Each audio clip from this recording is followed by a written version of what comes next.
நம்ம ஊர்ல பார்த்தீங்கன்னா, நெறைய பேர் தொந்தியும், தொப்பையுமா சுத்திட்டு இருக்காங்க. இந்த தொந்திங்கிறது என்னங்க இது? இது வெறும் கொழுப்புங்க. இந்த தோலுக்கு கீழ இருக்கிற கொழுப்பு ஏன் உருவாச்சு அப்படின்னு பார்த்தீங்கன்னா, அந்த காலத்துல இப்ப சாப்பிடுறதுக்கு ஒண்ணும் கிடைக்கலன்னு வச்சுங்க.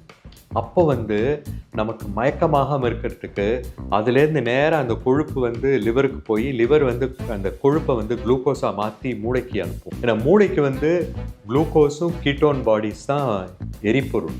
அது இல்லைன்னா மூளை செயல் இழந்து போயிடும். ஸோ அப்போ இதுலேருந்து போகணுன்னா இங்கிருந்தா சப்ளை ஆகும். இப்போ 3 வேளையும் நீங்கள் சாப்பிடாம இருந்தீங்கன்னா இந்த கொழுப்பு கரைஞ்சி உங்களை காப்பாற்றும். நம்ம அரிசி தான் நிறைய சாப்பிட்றோம். வேர் ஆல் ரைஸ் ஈட்டர்ஸ். இப்போ ரைஸ் ஈட்டர்ஸில் தான் உங்களுக்கு தொந்தி பெருசாக வரும். இப்போ இந்த தொந்தியை கரைக்கணும்னா நீங்கள் என்ன பண்ணணும், நம்ம அரிசி அளவை குறைச்சிக்கணும்.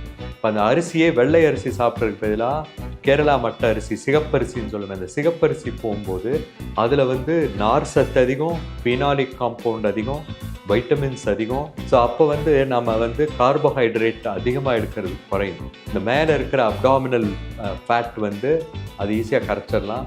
உள்ளே இருக்கிற விஸ்ஃபேட்டும் குறையும். கண்டிப்பாக நம்ம ஆரோக்கியமாக வாழணும்னா நம்ம அந்த கொழுப்பை குறைக்கணும், சர்க்கரை உட்கொள்வதை குறைக்க வேண்டும், நிறைய எக்ஸசைஸ் பண்ணணும். வாழ்த்துக்கள்.